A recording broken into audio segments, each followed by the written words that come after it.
Okay, first of all, welcome. What we are focused on, if you just ended up on this community, my name is Rebecca Beard. What we are focused on is giving teachers the skills to be able to grow and start their own tutoring business, making it very simple and kind of going into the details with that in a very straightforward way. I'm a big believer that really any teacher at this point, with the right skill set and the right mindset focus, can build and grow a tutoring business. It just takes a little bit of work. So, without further ado, this is going to be the first of a couple videos on this mini course. But what I'm going to address first in this video is a mini bit about me for what you don't know, just so that we're on the same page. And then also how we are going to approach our time together and how I suggest approaching this whole tutoring business gig. So, first of all, my name is Rebecca Beard. What you see on the screen is me in my office building. This is a little bit, man, this is almost a year ago now, which is why these are with my daughters and they're bigger now, which is crazy. But that being said, I am 32 years old at the time of this recording. I own a six-figure tutoring business, and what I mean by that is I own a $500,000 revenue creating tutoring business in a local community that I built in about 2 years. I am a licensed teacher and spent about 5 years in the classroom. I have generally tutored off and on since I graduated from college and actually did it some unpaid during college. So I learned a lot from that. But I don't have a degree in business. I have a degree in education from the University of Central Florida. I don't have a bajillion years teaching. I don't even have a master's degree. And I have successfully built this business. I have still learning and growing pains, to be transparent throughout it. But I know one thing I'm really good at is, outside of, my most important thing is being a mom, to be honest. But outside of that, I'm really good at getting clients for teachers and empowering them to be strong tutors. And I'm strong with tutoring as well. Most of what I do now is I still tutor some. I just don't take on that many. I have a couple of kids that are very dear to my heart, and I run and do test prep classes. But right now, my main focus is on my business to be able to grow and scale it and be a sustainable brand in our community and online. So while that matters, I feel like if I'm listening and learning from someone, I want to be able to relate to them. I am a human. I am not a millionaire. I am on this journey with you together. And yeah, so without further ado, let's go a little bit into the mindset shift. So you may be feeling, one, broke because you're a teacher, that's part of it. Two, like you can't do this. Or three, that you don't have a business degree, so you have no idea what to do or anything like that. And all of that is actually totally BS. So that's why I'm sharing a little bit of my story, and a little bit more about me, why it's relevant is, yes, I've tutored off and on for a while.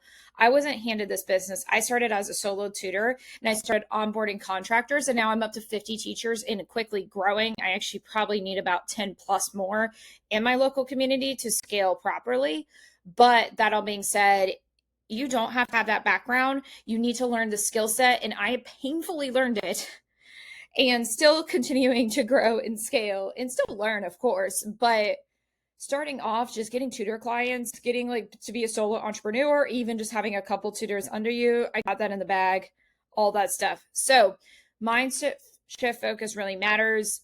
I don't believe in automatically believing that you can do something, but I understand the power of taking away that negative framework and being positive and being like, okay, I can do this. I just have to remember this is a new skill set and this is a new journey. I'm a really good educator, but I may not know how to market, and that's why I'm here.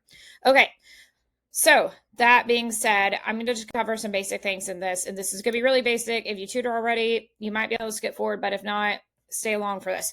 Okay, so why is tutoring different and honestly better, I think, than teaching in the classroom? Controversial there. And this is coming from someone who taught 5 years in the classroom. One, it's one-on-one. I love that. One-on-one, and I love building those relationships with students. I have a set of homeschoolers that honestly, I love and adore that family. So just one-on-one relationships, that fills my bucket all the time. I have a lot more flexibility, which I absolutely love. I have young kids, stuff comes up, I get to attend events, and of course I have now a demanding job because I've onboarded so many teachers, but I still have a ton of flexibility. And I really, really love that. I build and flex my own schedule and to work around my family's life. And I think honestly, any teacher can do it. You're not going to have to work every single late evening. It's very, very doable, but you have to be able to think through it and create your schedule. And then honestly, you're your own boss. You are your own boss. So you get to make your rates. You get to set your rates. You get to set your hours. Obviously, is being your own boss perfect? No. But that being said, there's so much more flexibility and power. And then I get to teach the way I want to, that's going to be best suited for my students. I am a licensed science and special education teacher, and we see a lot of kids with special needs. And I just love the fact that we customize all our stuff. I am not like married to a certain curriculum. I get to do what I want in the best interest of the child always, of course. So very different.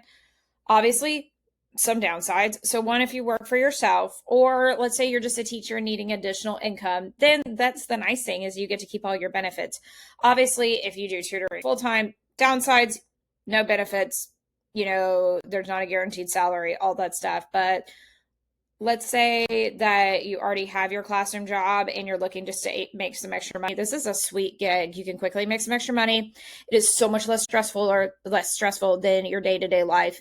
And honestly, if you do it right, it can really, really fill your cup, which I love. Okay, so breaking free from the underpaid educator identity, there is a lot of negative talk around educators. All of us tend to be a little bit of bleeding hearts, which is great. But as a tutor, you need to empower yourself, as cheesy as this sounds, that you are worth a certain, you are worth it to be able to charge high rates. I personally just closed, and this is the highest rate I have ever closed before, is I have just closed a 250-hour rate for myself, which to me is wild. And I'm not saying that's what you have to charge, but I broke free from the bleeding heart syndrome, that I can save every single child by charging like $10 an hour and then being able to afford it. That's not sustainable, and that doesn't make me any much of a stronger person. And two, that I am only worth like $20 to $30 an hour. My time is valuable, my training, my skill set, my involvement. I'm not a super genius, but I'm good at what I do. And so you need to make sure you lock in and understand that you need to charge probably more than you're thinking. If you don't know how to charge, we're going to get into that. But always my baseline in almost all communities is about 80 per hour. On the really low side is 50 per hour. So be able to embrace that, accept that. And then even if you are teaching full-time, if you own your own tutoring business, you are a business owner. So what that means is there is two different mindsets. And I think it's out of like the Rich Dad Poor Dad book, but my dad talked about this a lot too. So some of this was from him. There is the owner mindset, and then there's the employee mindset. When you are a teacher, you have what's called the employee mindset, which means you have set things that you have to follow, and maybe you complain about the boss, that's fine, but you are given certain things and that's what you have to do, and you don't have to reinvent the wheel sometimes. Now, if you are a business owner and you have an owner mindset, you need to embrace change.